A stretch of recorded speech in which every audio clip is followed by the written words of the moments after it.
Le ventre, comme vous voyez là, c'est Didi qui est dedans. Dylan, Dylan, Dylan, tu es où? Depuis on t'appelle, tu es où?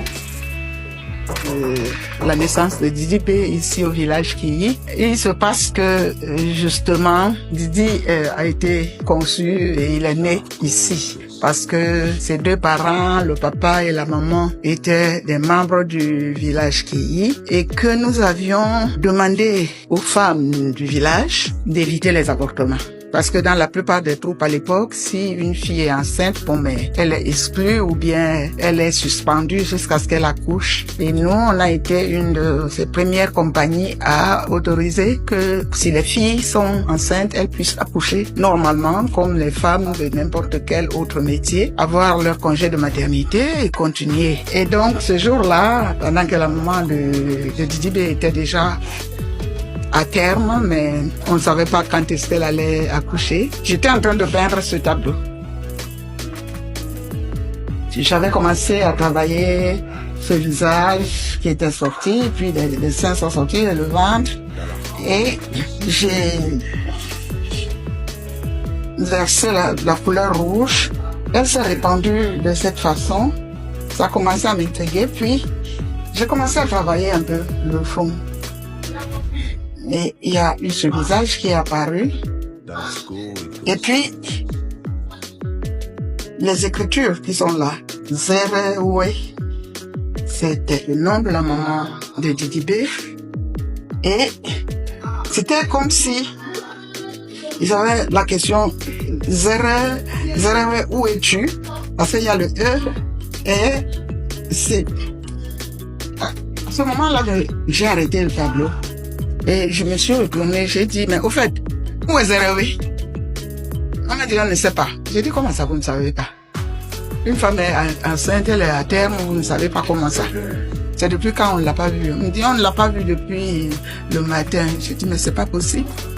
Trouvez-la moi tout de suite. Parce que là, mon cœur a commencé à battre. J'ai commencé à m'inquiéter. On avait deux concessions à l'époque, une qui est plus loin là-bas et une qui est ici. J'ai dit d'aller chercher. Ils ont cherché, ils n'ont pas trouvé. Et je me suis vraiment inquiétée. Et je suis descendue. Là, j'ai demandé, c'était encore des vulcanisateurs qui étaient à l'époque. Là, il y avait une petite garde à notre entrée. Et je leur ai demandé s'ils n'avaient pas vu cette fille. Et il y a un qui a dit, je l'ai vue le matin là. Mais elle avait l'air pressée, elle n'avait pas l'air bien. J'ai dit, bon, on va la chercher. Elle doit être à l'hôpital. Et c'est à ce moment-là que j'ai décidé d'aller la chercher au CHU. Puisque c'était la maternité la plus proche ici, de Cocody. Je suis allée là-bas. Et je suis allée à la maternité, elle était assise dans un coin, vraiment recroquevillée sur elle-même par terre.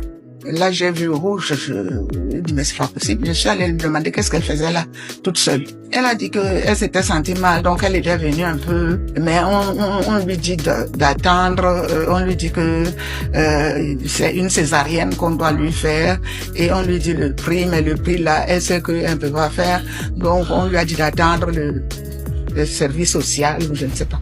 J'ai dit, c'est pas possible. Donc, je suis allée faire un scandale, j'ai exigé qu'on me montre la personne qui était responsable du service d'urgence à cette époque-là. Et on l'a amené. Et il a demandé à la fille de venir, il l'a reconsulté et il a dit, madame, la fille là ne pourra pas mettre bas normalement. Il faut une césarienne. Mais actuellement, notre matériel ici, c'est un peu, on a des petits problèmes. Je vous conseille de l'amener au CHU de Trècheville. Donc du coup, je l'ai embarqué dans la voiture. Et ce jour-là, c'était le jour du spectacle d'une de mes filles spirituelles. Elle était venue me voir, je lui ai dit non, là j'ai un problème, il faut que je résolve d'abord. Il y a la gamine qui a des problèmes, il faut que j'aille voir ce qu'on peut faire. Donc elle a embarqué avec moi. On était toutes les deux, on a embarqué Zerewe et on allait au CHU de Trècheville. Et c'était déjà en début de soirée. Elle devait aller faire la balance à l'Institut français. Elle dit qu'elle ne bouge pas tant que l'enfant n'est pas né et que la maman soit sauve. On a insisté, on a vu le responsable et la personne qui devait opérer n'était pas de garde. Donc il a fallu l'appeler. Ils ont appelé, la personne est venue. Quand elle a consulté, elle a dit non, il faut faire tout de suite, sinon il risque d'être tard. Et on a embarqué la fille, il m'a dit ce qu'il fallait payer. Je me suis engagée à payer. Bon, je n'avais pas de carte de crédit à l'époque, mais j'ai dit que j'allais payer. Et le monsieur me connaissait, il a accepté. On a opéré ce bébé. Donc, le ventre, comme vous voyez là, c'est du bébé qui est dedans.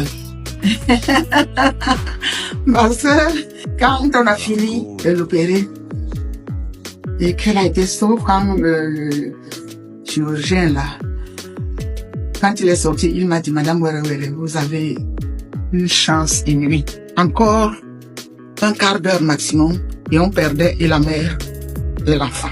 Donc, quand elle est née, notre fille est allée pour faire le spectacle.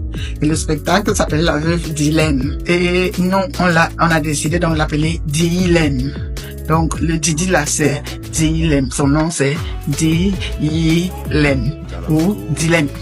Parce que ça a été assez problématique pour qu'il naisse, mais Dieu merci. Il est né en bonne santé. Sa maman a été sauvée de justesse. Et nous avons vraiment été très très heureuses. On est allé au CCF, on a fait le spectacle. Tout s'est bien passé. Voilà l'histoire de la naissance de Hélène. Dans la cour.